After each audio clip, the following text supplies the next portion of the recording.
Hello everyone, can everyone hear me? It's like everything working out? Perfect. I'm very happy to welcome you all today for the last talk of the day, or in this evening. I'm Amira Musa, I'm part of MARX 21 in Marburg, and I'm moderating this talk today. Maybe a few words about the structure before I give up the floor. I think it's on. Well, he's doing all kinds of... Oh, okay, yeah. Perfect. Yeah, maybe a few things about the structure before I give up the floor to Ilan Pappe. Ilan will talk for approximately 40 minutes, and after that there will be time for discussion and questions. Also, I will talk about how that works later on. I would like to ask you not to record or do audios of this event, because we will be recording and we have an audio as well, which will be uploaded later on. Also, I'm very pleased to introduce Ilan Pappe. He is a Jewish anti-Zionist historian who was born in Haifa, and he is now teaching in Exeter, and he's also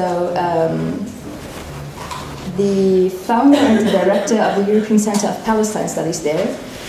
Furthermore, as most of you probably know, he also wrote a number of books on Palestine. Probably the most famous one, The Ethnic Cleansing of Palestine, which was published in 2006, and he's also an activist. And I would now give the words to Ilan Pappe, and I'm very happy to welcome you here again. Thank you.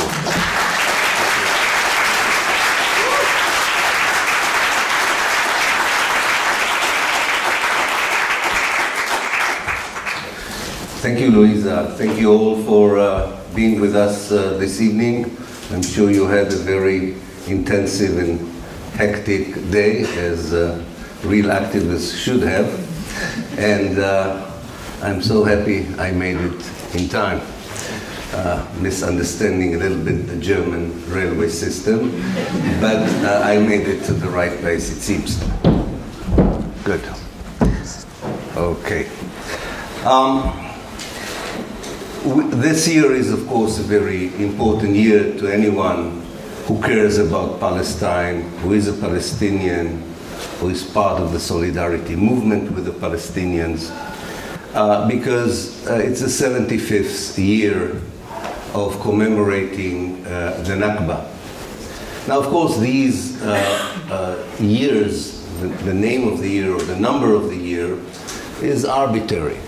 We should remember the Nakba not once every 25 years and not once a year. I think most of us who care about Palestine and are part for the struggle for a free and liberated Palestine think about the Nakba every day in the year, and not just in one day in the year or 25 or 50 or 75 years afterwards. Now, I'm sure you all know more or less why we call it the Nakba and what happened, but nonetheless, I will summarize in a few minutes what happened in 1948. I think it's important. And then I will talk about a concept that I think many of you are familiar with, which in Arabic is called al-Nakba al-Mustamirra, or in English, the ongoing Nakba. And I will also talk about the counter concept, which is the ongoing intifada, the ongoing resistance. You cannot talk about the catastrophe of 1948 or the continued catastrophe that the Palestinians are suffering from since 1948 until today without talking about Palestinian resistance and resilience. Resilience, which in Arabic the Palestinians call sumud. I think these are important concepts because they explain why, against all odds, really against all odds, the Palestinians are still there, still fighting, still hoping, and still believing to see a liberated and free Palestine. And at times, you cannot blame them if they feel defeated, desperate, and hopeless about such a vision or a prospect. But it seems that they always find again the energy and the hope In the words of the great Palestinian poet Mahmoud Darwish, they find the power and energy to defeat defeatism, which is very important for any Palestinian or anyone who supports the Palestinians.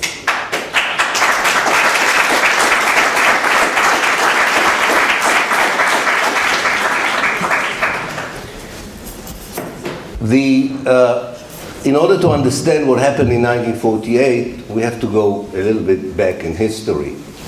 And we are very fortunate that a new energy that connected together academic work with activism, which doesn't always happen in the case of Palestine on any cause, but the new energy that brought together activism and academic work on Palestine reproduced a concept that the Palestinians used before, but is becoming now more popular and acceptable beyond Palestinian research centers. And this is to view Zionism, the movement Zionism, as a settler colonial movement.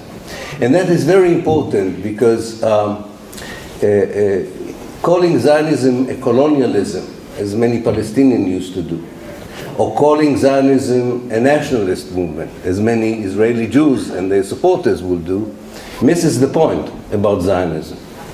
Zionism was not that different from movements of many Europeans who felt unwelcome in Europe and found a way outside of Europe because Europe didn't want them, as it didn't want the Jews who went to Palestine. And they decided to create a new Europe outside of Europe. Unfortunately, as happened in North America, Australia, in fact in Latin America as well, in South Africa, and indeed in Palestine, the places which these many cases refugees were looking for were already inhabited by another people. People who already at the time of Zionism, unlike many of the cases before of settler colonialism, in the case of Zionism, they chose a place that was already gelling into a modern national society that, like any other society in the Arab world, was about to emerge from 400 years of Ottoman rule or Turkish rule into the modern era of nationalism, modernization, and new vision of life. At that particular moment, the Zionist movement chose Palestine as the refuge from Europe. It was a minority movement, as you know, among Jews, but it became more popular because of what happened, of course, in the Holocaust, that kind of proved the Zionist point that A, you cannot stay in Europe if you're a Jew, and B, that you need your own state or your own national identity. It became kind of a more acceptable idea for Jews, but you had to contextualize it in the fact that becoming a nation or saving yourself from annihilation cannot come at the price of annihilating someone else. You cannot run away from a crime and become a criminal yourself. And that's unfortunately what happened to the Jews who had very good reasons not to stay in Europe. And in fact, had they come to Palestine in good faith, just to be saved, they would have been welcomed by the Palestinians. But they did not come in good faith. They came to Palestine to make it an exclusively Jewish state in a project so familiar from other settler colonial projects of displacement and replacement. To displace the native population and replace it. And this was very clear from very early on in the history of Zionism. The moment they had the ability to take even 1 square meter of land in Palestine, even if they bought the land and did not take it by force because they were not yet the rulers of Palestine, the moment they took 1 square meter, if a Palestinian lived on that square meter, he or she or the families were doomed to become refugees themselves by these refugees that came to create a new life for themselves. And we can see it in the 1920s, when Palestine was already under British rule. The first wave of buying land, or the first opportunity for the Zionist movement to buy relatively a large number of land in Palestine in the 1920s, ended in the first wave of ethnic cleansing of Palestinians, while Britain was the power in the land. This began in the 1920s, and then there were other issues that caused Palestinians not necessarily to become refugees outside of Palestine, but to lose their ability to cultivate the land. And in the 1920s, and especially in the early 1930s, we already can see in Palestine towns the effect of the colonization of Zionism, even before Zionism becomes the force in the land, because as I said, and as you know, Palestine was still under British rule until 1948. You can see the beginning of slums appearing around the towns of Palestine, of Palestinian, landless Palestinian, who lost their land, all the jobs, because of the determination of the Zionist movement to buy land and to conquer the labor market. The slogan in Hebrew was Avodah Ivrit, Hebrew labor. It meant Hebrew labor and not Palestinian labor. It was not Hebrew labor next to Arab labor, it was Hebrew labor instead of Arab labor. And the great moment for Zionism, of course, came in 1948. Until 1948, even if there were huge plans and ideas of how to make an Arab country with a population of more than 1 million people, 70% of which were Muslims, 30% of which were Christians, even if there were plans, Zionist plans until 1948, how to make this Palestinian Arab country into an exclusive Jewish country, they didn't have the ability to do it. First of all, because Britain was still the ruler, and secondly, because they still didn't build the capacity to implement their ideas of making Palestine a Jewish state, or de-Arabizing Palestine. If you really want to go about and uprooting so many people who lived for so many centuries on the land, you have to prepare yourself with military power, political determination, economic ability, and above all, you have to be sure about three things. One, that the victims of your project would not be able to resist properly. Secondly, that they would not get proper assistance from the neighboring states, even if they were all part of the Arab world, and there should have been solidarity between the Arab neighbors of Palestine and the Palestinian. And thirdly, and most importantly maybe, that the international community would not interfere. And you can see a systematic thinking on the Zionist side how to make sure that when Britain decides to leave Palestine, all these parameters are working. The Palestinians, either to their credit or discredit, it doesn't matter, were not people who were warriors. The Palestinians are not a nation of warriors. They were a nation of farmers and a very thriving and exciting urban elite.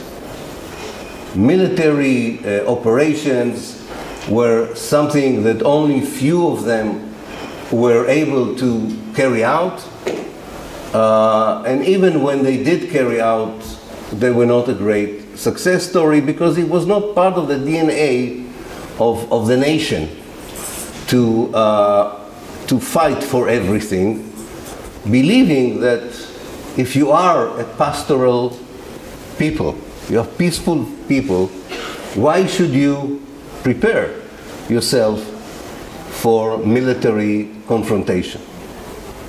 They did try in the 1930s, when they felt that the British policy is going to end and it is existential disaster for them, to stage a revolt, as you know, the first intifada in many ways, 1936 to 1939.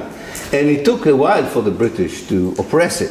They were very courageous, the Palestinians. But they stood no chance. And not only that, in that particular rebellion, the British killed, wounded, and arrested many of the Palestinians who might have been able, maybe in 48, to form a more formidable military resistance to the Zionist plan to ethnically cleanse Palestine.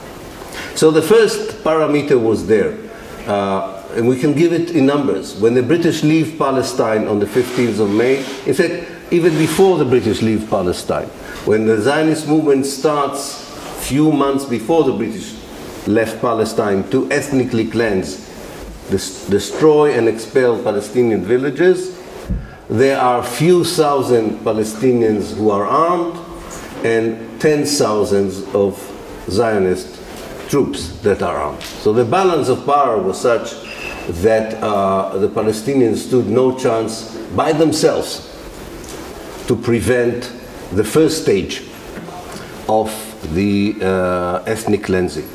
This is, by the way, something very important, the chronology.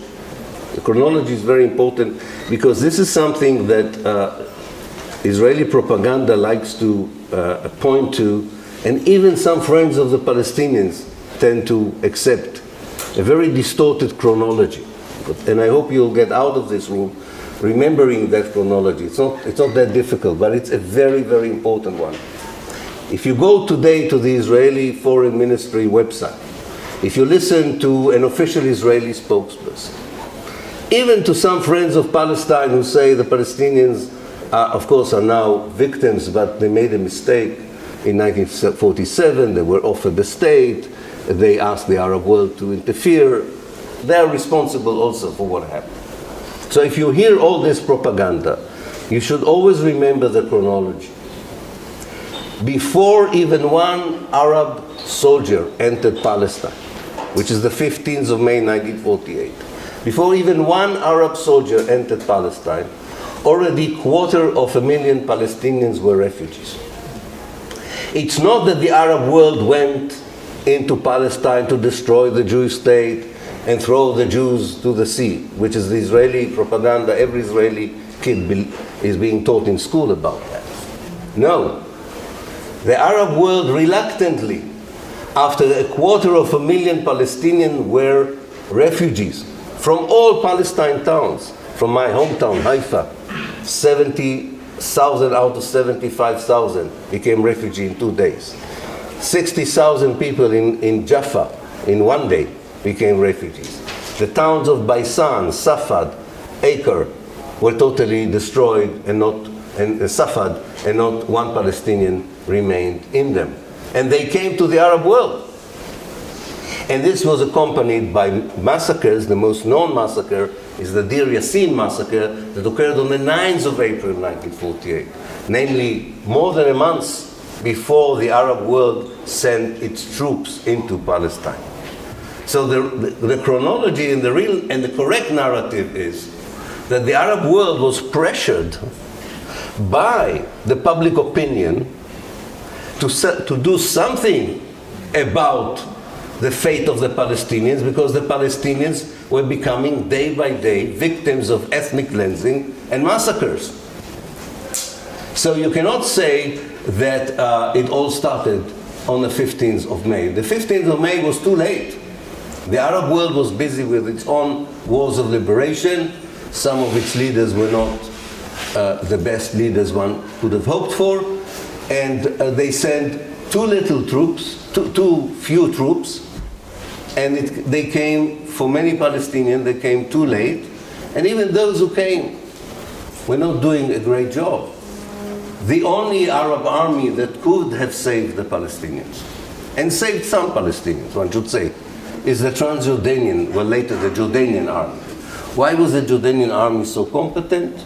Because it was part of the British army actually. All the senior officers of the Jordanian army were British. They had war experience, they had proper training. And we know when they decided to save something like East Jerusalem, they saved East Jerusalem. They were also fortunate from their point of view, or the Palestinians who lived in areas that Israel allowed the Jordanians to take over without a fight, namely the area that became the West Bank because of a secret agreement that Israel had with Jordan. So you can say that whoever was under the Jordanian rule at least was saved from becoming a refugee in Nablus, in Jenin, Hebron, in other places.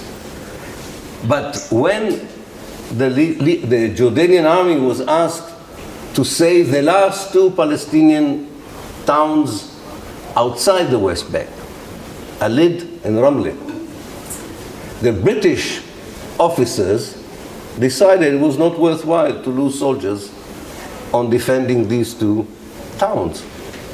And the Israeli army, we can say the Israeli army already because that happened in July 1948, the Israeli army easily occupied these two cities, massacred 300 people in a mosque in Alid, and forced the others to march into the West Bank in the dead of summer, and it was Ramadan, and most of these people were fasting, and many died on the way to the West Bank in the march, and this march of death that Israel created for the people of Alid and Ramle. So the second parameter was there as well. Yes, there was rhetoric from the neighboring states that they would save the Palestinians, but in practice, it was too little, as I said, and too late. So the big question remains, what does the world do?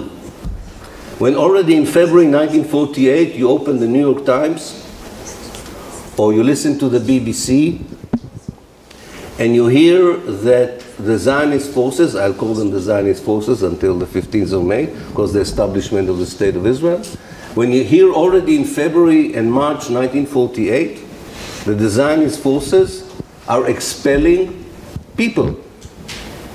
Yes, there was no television, there was no internet, so news did not travel very fast as they would have today, but they traveled fast enough. They traveled. You cannot displace 250,000 people in a small country like Palestine and nobody would notice. You cannot destroy the whole urban space of Palestine and nobody would notice. And I'm not talking just about journalists. I'm talking about representatives of the United Nations that according to their own resolution, this organization was responsible for the life, property and dignity of the Palestinians and did a very lousy job in that. The International Red Cross that decided not to publicize its reports on Palestine because it was ashamed in the way it behaved during the Holocaust. So the Palestinians lost a very important organization. So there was knowledge, but there was no action. Why there was no action, I think you all know. I don't need to explain to you that 3 years after the Holocaust, the general consensus among European states, among the United States, among the West, and unfortunately even in the Soviet Union and its allies, the consensus was, well, it's a small injustice that would correct a big injustice. That was how so many diplomats, whether they were Soviets or Americans or West Germans or British, that's more or less what they felt. So it was not that they didn't know what was going on. They knew about the massacres, they knew about the ethnic cleansing, but they decided to allow the Zionist forces and later the Israeli forces to commit what can only be called a crime against humanity. And the really kind of cynical side of all of this is that apart from not doing anything as an international community, that created the Palestine problem. It created the Palestine problem through the Balfour Declaration that promised Palestine to the Zionist movement, through the United Nations that recognized the right of the Jews to have a state in Palestine. It's not only that this international community was passive, inactive. It chose to do it, at least in the case of the Europeans, because it helped Europe not to deal with what had happened during the Second World War. It's not surprising that the first state that really recognized West Germany as a new Germany was Israel. They could have been second. I mean, given what happened here, it was not the bad thing if Israel would have been second or third. Didn't have to jump the gun and be the first one to recognize a West Germany that still had a lot of Nazis in the government and the administration. I mean, West Germany in 1948 was not yet a new Germany.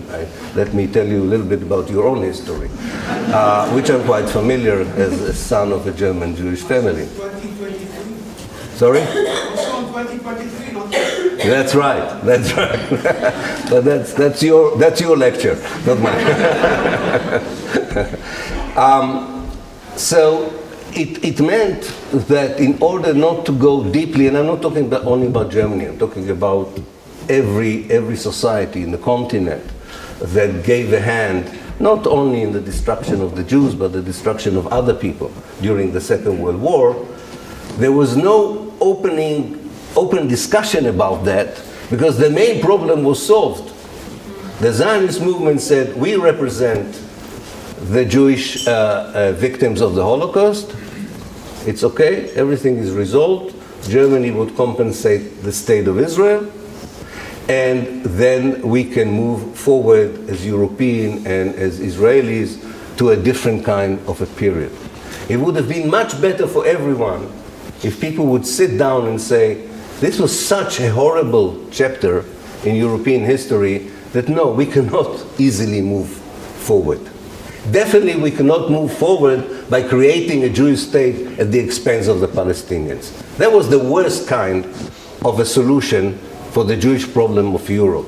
It's not surprising, and I'm sure some of you will ask this question, it's not surprising that to this very day, it is so confusing for some people when they are asked to make sure that they are not anti-Semitic when they are anti-Zionist, and that they are not anti-Semitic when they criticize Israel.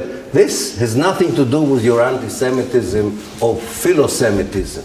This has a lot to do with this particular issue, that instead of dealing with anti-Semitism, Zionism was allowed to be the answer to the question what to do about anti-Semitism.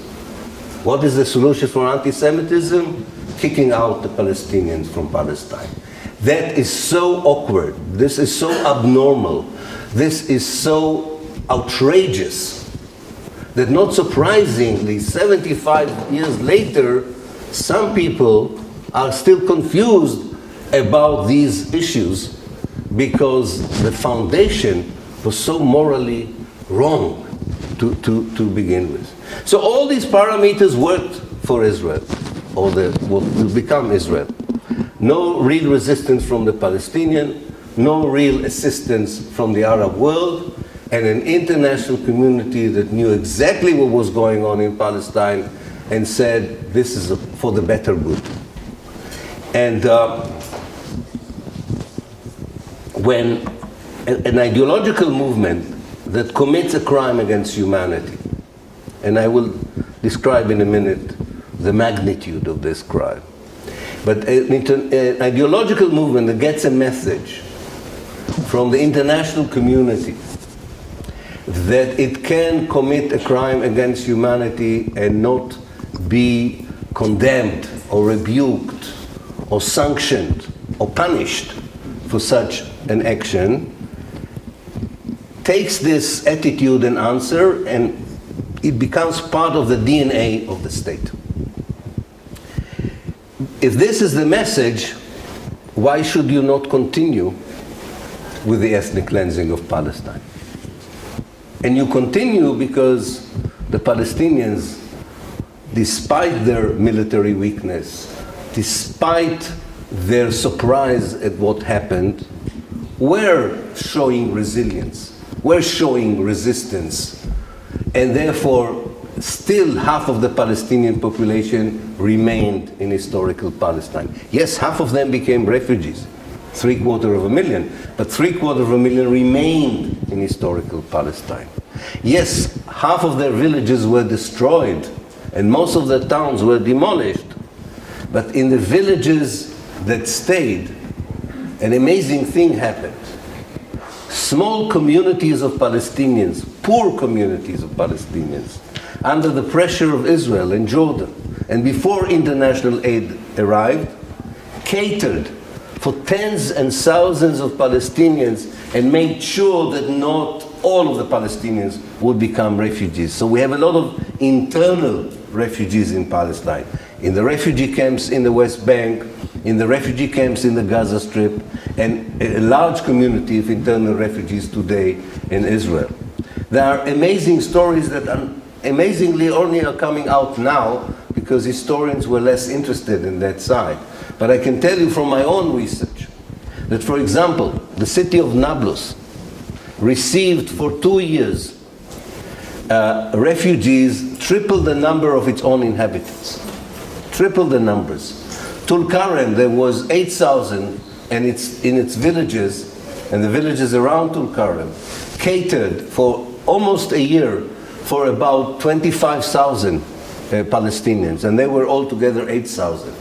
And there are amazing stories in the Galilee as well. There's one village, a Druze village, Yarka, in the north of Palestine, that was 3,000 people, and it catered for 50,000 refugees for a whole year, sharing the very meager resources that they had, water, food, and so on.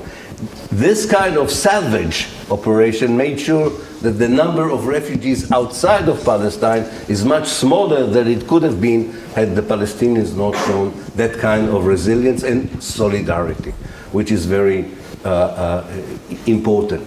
So because of this solidarity, because of the resistance, when Israel finishes its operation in 1948, completes the first stage of the Nakba, destroying half of Palestine's villages, most of its towns, building Jewish colonies on the ruins of Palestinian villages, and planting trees on the ruins of these villages, recreational trees. This was the work of the Jewish National Fund, that is respected in Germany as an ecological green organization.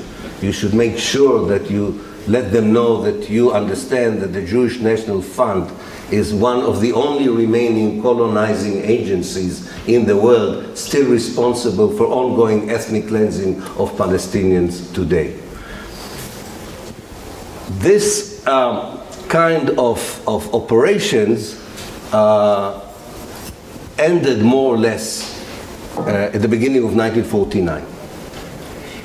So Israel was left with what they called the Arab minority, or the Palestinian minority.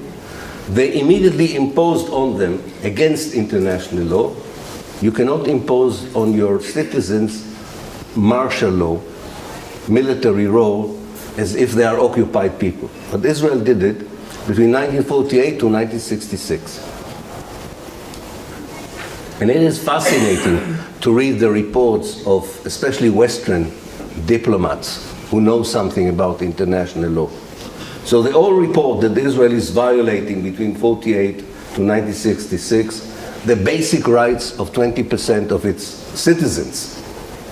And they say, yes, but this is Israel, it's exceptional, it's temporary, and we have to understand the context. And again, Israel is not condemned. Not only that, trade unions in Germany, in Britain, in particular Germany and Britain, trade unions who should have been the first people to think about human rights and workers' rights, know exactly, because they visit Israel, what is being done to Palestinian workers, and they praise Israel as a socialist haven for workers and laborers.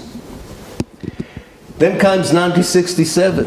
And in 1967, the big Israeli dream of making sure that the parts of Palestine that did not succeed in occupying in 48, namely the West Bank and the Gaza Strip, are now becoming part of a larger Israel. Contrary to what you would read in your history books, this was not an accident of history. This is not something the Israelis didn't want, but it was imposed on them because of the war. This was planned by the Israelis since 1963. I've proved it in my book, The Big Prison on Earth.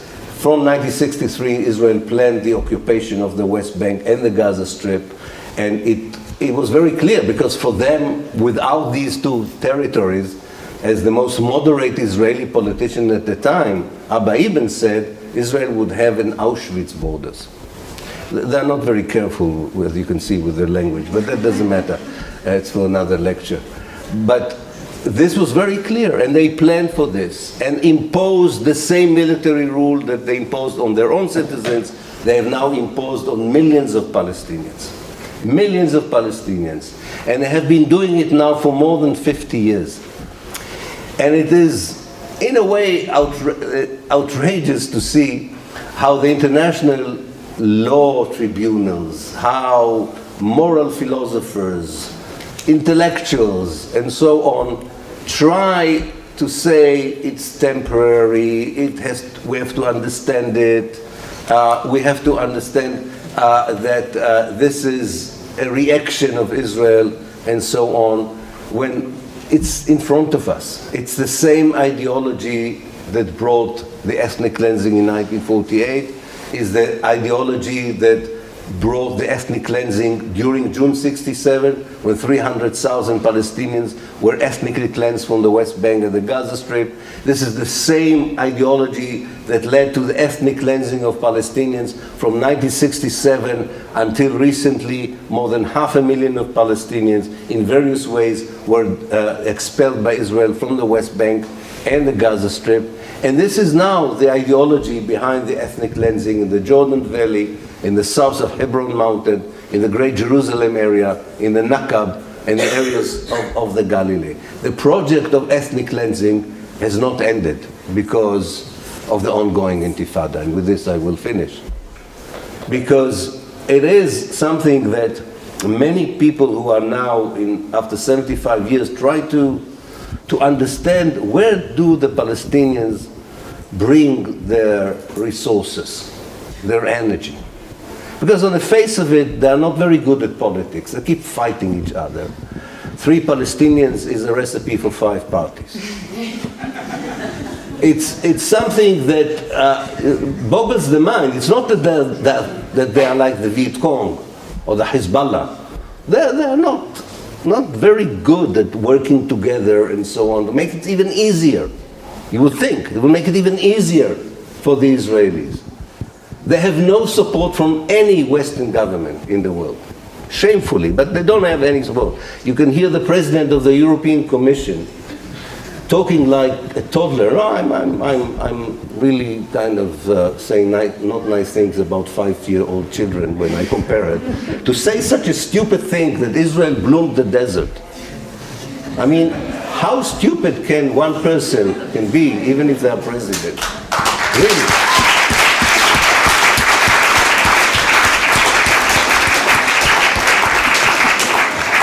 Israel turned a blooming country into a desert, not the other way around. But despite all of this, there is a daily struggle of Palestinians, either collectively or individually. And I will end by asking you something which is not easy, and think about it before you're doing it, especially in Germany, but I really think that there are 3 things, and with this I would end, that we should do, given the fact that the Nakba goes on and the resistance to the Nakba goes on. One, and this would be particularly difficult for you in Germany, because it's even difficult for me to do it in Britain, so I can imagine. But don't fall into the language of the local media about the young, brave Palestinians who fight in Nablus and Jenin for their life.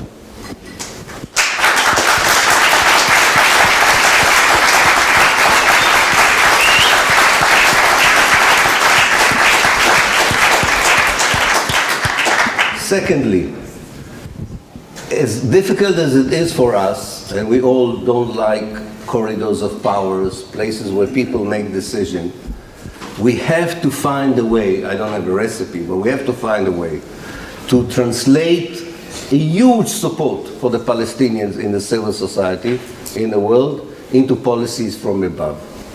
It's unthinkable how come that so many people in this country, in societies around the world, see Palestine as a symbol for the struggle for justice, and it doesn't have even a small impact on their government's foreign and military policies. I'm not saying that I know how to do it, and I don't like to meet politicians either, and I don't like corridors of powers either, but we have to think about these things. Because we can meet together and encourage each other, and that's great, but we need to find a way. And if it's a cynical game, let it be a cynical game. If it's something that needs to be done in the dirty tools of politics, let's do it with the dirty tools of politics. But there is existential danger for the Palestinians. We cannot be purist. We need really to kick the governments and make them work, because I don't have to tell you that the present government in Israel, it's not even Zionism. These are a group of messianic lunatics who would have no inhibitions in what they would do to the Palestinians. We really need to do something very, very quickly. And finally, I think it's very important for all of us to get used not to use the language that the media wants us to use, and even some of our Palestinian friends are even using, and understandably. But I think that it would be very healthy for everyone not to talk about peace, not to talk about two-state solutions, not to talk about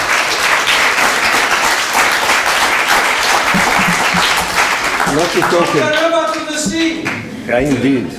Not to talk about the only democracy in the Middle East, not to tell people that hundreds of thousands of people in Tel Aviv are demonstrating for democracy, they are demonstrating for secular apartheid. They don't like a religious apartheid, I can understand them, but they are not demonstrating for democracy. Not one person is demonstrating for democracy. We are talking about a settler colonial project, and in order to end it, we should talk about decolonization, liberation, and justice. Thank you.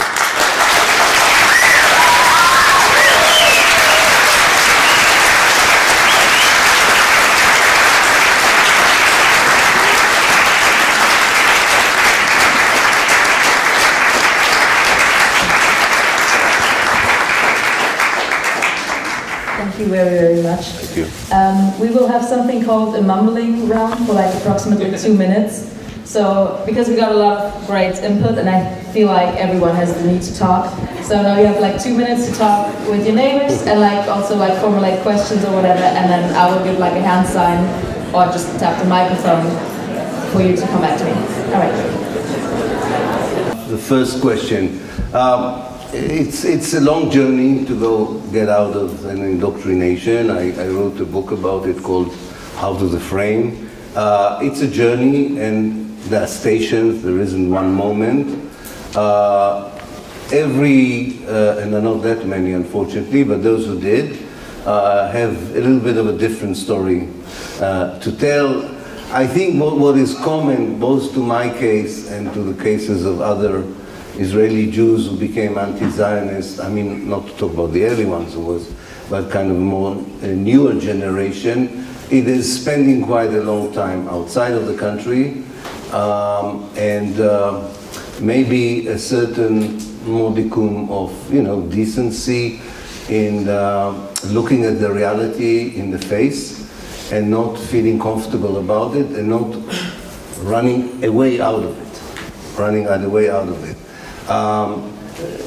Those few books try to bring together people like this to tell the stories, and it seems that There's something in the people themselves rather than in their education or upbringing or in their profession. There's something in the personality that did not allow them to turn away, even if it meant paying a certain price. All of us don't pay the same price as the Palestinians do, but you pay a price if you become a traitor in the eyes of your own society. And therefore, I wish there was a formula, because then we could have enlarged the number. But I think it's such a personal journey that it's very difficult to create a school for anti-Zionists, kind of de-Zionization. Maybe we need a computer to deprogram Zionists. As for the passport, I think that this is really not an important issue to my mind. The numbers of Israeli Jews, especially the ones who are already third generation there, that are willing to view the Palestinian struggle as just, who are willing to contribute in any way. You're not trying to bomb me, are you? No, okay. Who are willing to go all the way is so small. I think that especially, I tell you when I changed my mind about it. When Israel started very effectively not to allow Europeans he doesn't like to come into Israel, to see with their eyes. With an Israeli passport, they still find it difficult to prevent you from coming. I think we all have overall. For me, there's another reason, but that's me, and I don't want to project on all the others. I'm very, very committed and part of the Palestinian community inside Israel. In fact, I feel part of them, and they feel that I'm part of them. And I thought of leaving, actually, for all intents and purposes, and the pressure from that society was very strong to come back if I can. So I think that's a fair question, a very legitimate question, but I would not make it as a major issue. I mean, if everything else these people are doing is okay in your eyes, believe me. Well, what is important, of course, in this whole analysis is that we're not waiting for a change within the Israeli society in order to envision a liberated Palestine. We gave up on this. Maybe some of us did. Definitely the international community reacts as if this is still possible. The peace camp, the non-peace camp. We gave up on this. So these people, I think what really characterizes them, and they are there, one should say that they are there, have become, instead of an Israeli peace camp, they are Israelis from the inside who are part of the solidarity movement with the Palestinians. And that's a huge change. Unfortunately, not even all the Palestinians agree with this. They want still, some of them, an Israeli peace camp and so on. But that's something that you see better when you live inside this kind of pressures of pragmatism in order to exist, which might be more difficult to see sometimes from the outside. So we all have to be a bit more flexible, I think, but focus on the important things. Australia. Yes, what can one say about Australia?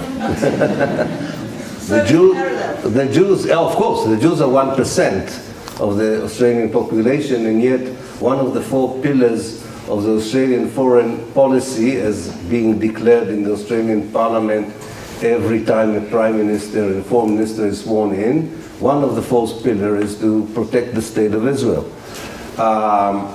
So there's a huge challenge in Australia, despite the fact that the number of people who immigrated from the Arab world is also increasing, so that might bring a change. I think the interesting development in this case is the impact of settler colonialism as a concept on the relationship between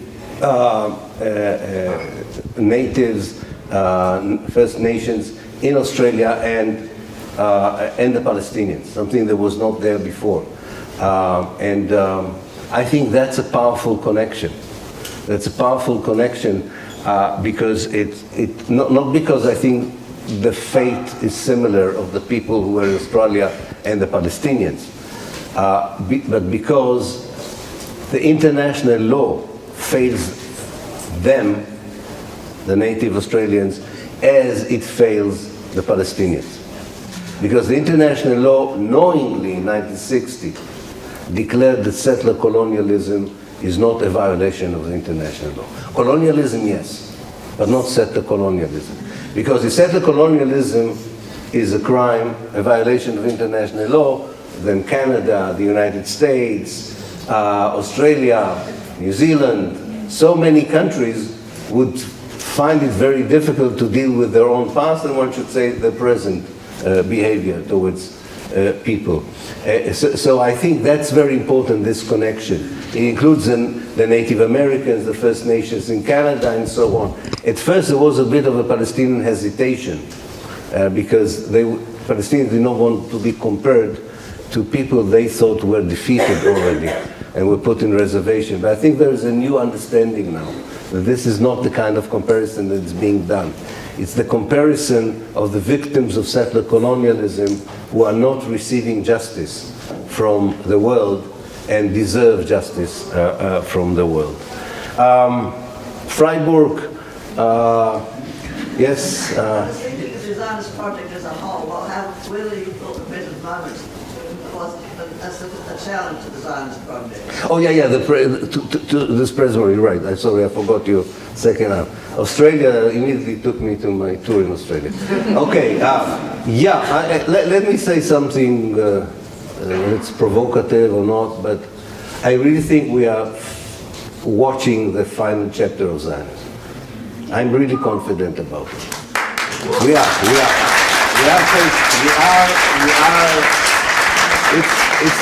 It's the end of Zionism. The problem as an historian, I can tell you that the last chapter can go on for quite a while. But it's imploding from within.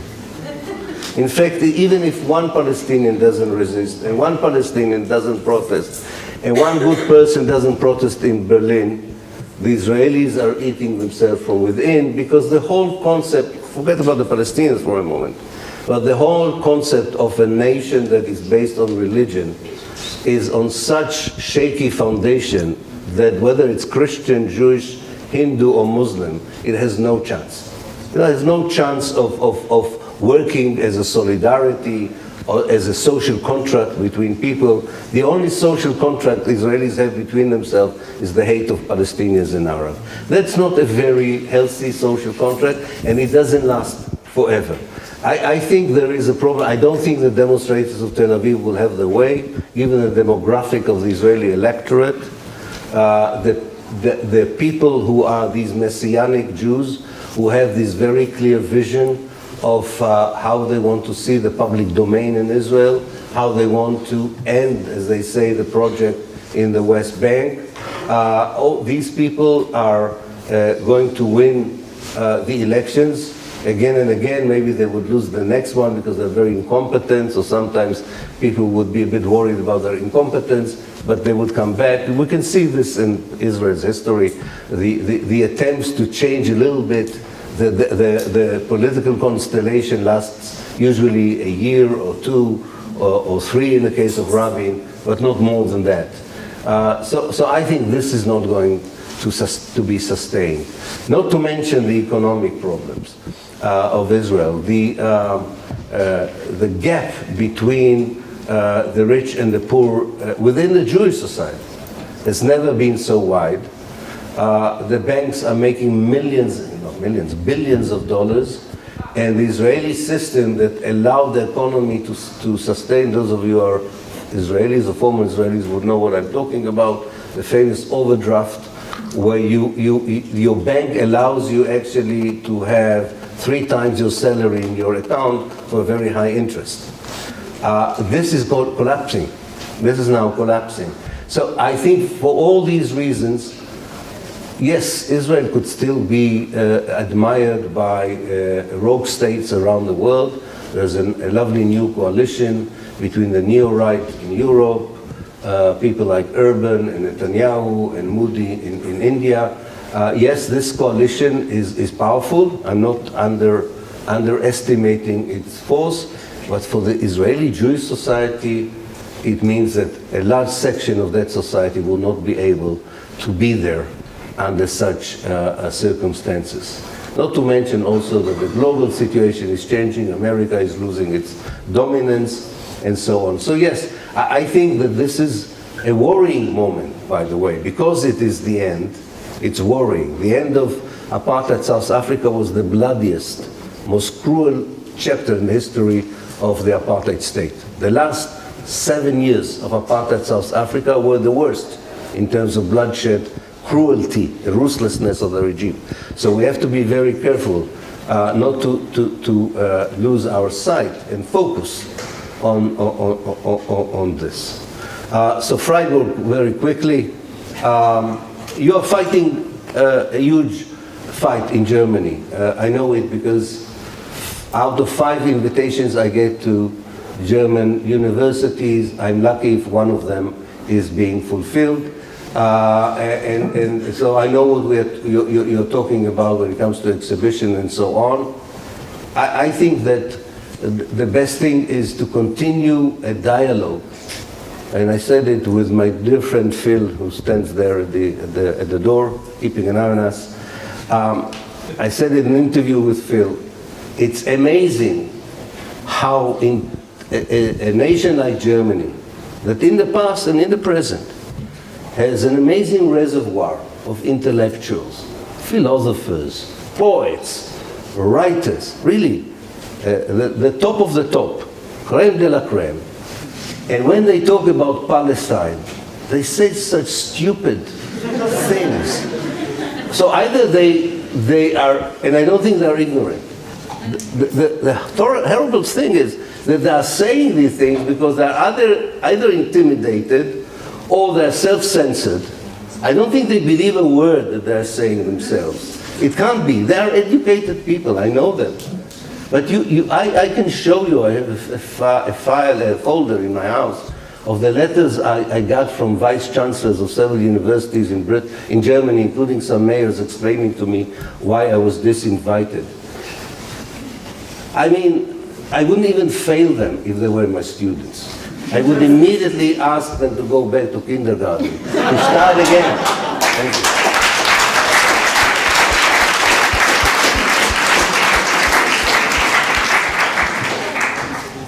Thank you for your 2 questions. It's important to remember that Zionism started as a Christian project. It was not a Jewish project. It was the evangelical churches that believed that creating a Jewish state in Palestine would bring back the Messiah, the resurrection of the dead. There were important theologians who then influenced the British government's decision to include Palestine in the future, British Empire. So that was its power, that it had such a big alliance with evangelical Christianity. It still has in America. You know, the Christian Zionists are probably a far more important lobby in the United States than the Jewish lobby nowadays, as far as Israel is concerned. So, and then during the Cold War, of course, it was easier to find another coalition, the imperialist coalition, that Israel gladly joined, and that again enhanced the Israeli power. And therefore, any change in this constellation will have an impact on Israel. Your second question, I think the most important thing is, I don't think one person can tell you exactly what should be the vision for liberation. I myself, I'm a member of a movement which is made mainly of Palestinians, with a small number of anti-Zionist Jews, which is called the One Democratic Initiative. We have a website, you can look at it, it has all the program. We are very careful not to be a political movement because we don't have elections and so on. What we want is to extend the discussion of the one state among Palestinians and people around the world because of that. I'm a socialist. For me, it would be very important to have a country, a state that is also just socially, not just liberated. But I am willing to be part of a movement. I think the Palestinians would have to lead that movement, would have to decide between themselves what is the vision for the future, and we will go along with this because Palestine belongs to the Palestinian, and definitely liberated Palestine will belong to the Palestinians. As for your question, I think I fully understand it. First of all, there are great Palestinian speakers. I mean, I was mentored by one of the greatest, Edward Said. I mean, everything I know comes from a Palestinian who changed the whole discourse in America himself. In Germany, probably, I agree with you, it's much, much more difficult and unjust. But I think there is a rule of life which is unpleasant, but one that sometimes has to be accepted. And that rule is the following. When the victim of the crime says he or she was a victim of a crime, not everybody believes them. But even if the criminal says, yes, there was a crime, then definitely there was a crime. And I think that's why it's so important for colonialists, for historians who come from colonialist societies, racist society, and so on, to make sure that their voice is heard as well. In order to, because wrongly or rightly or wrongly, that makes it more valid. It's not fair, but it's more effective. It's far more effective. But I do agree. I think, well, in some of the meetings there were also Palestinians with me talking, but this can change and should change. There's no doubt about it. I fully agree with you. Yes, I'm trying to finishing. I heard the moving experience in Gaza, of course, and thank you for sharing. I mean, there was not a question, and I'm sure we all understand, or try to begin to understand what goes on. I would like to say something else towards the end. In Germany in particular, the Israeli lobby is using legislation, intimidation and terror to make sure that people would not talk about Palestine, demonstrate for the liberation of Palestine, and so on. It uses the vulnerability of refugees to silence them and to silence everyone else by weaponizing not only anti-Semitism but even Holocaust denial. I think we should fight back legally, politically, and everyone who will take part of this fight would have to think whether he or she wants to be of that fight, because it will be with a price. You will pay a price. The question is, are you willing to, knowing you will not be alone? And the more we are, I can tell you from my experience, the less you are vulnerable, the less they can hurt you, the less they can affect your job, your life, and so on. If you are alone, it's easy to do that. But if you are part of a clear solidarity movement that is not intimidated, then I think you can change. Not the Bundestag, not the President of the European Commission, not the German Foreign Secretary, not the German heads of the military, which can change the truth. They cannot change the truth. And the truth is, and with this I would end, that Germany in particular has a huge responsibility for what happened to the Palestinians, and has a huge responsibility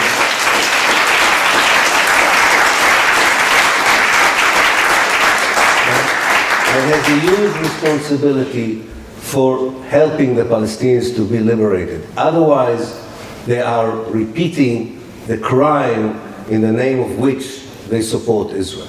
Thank you.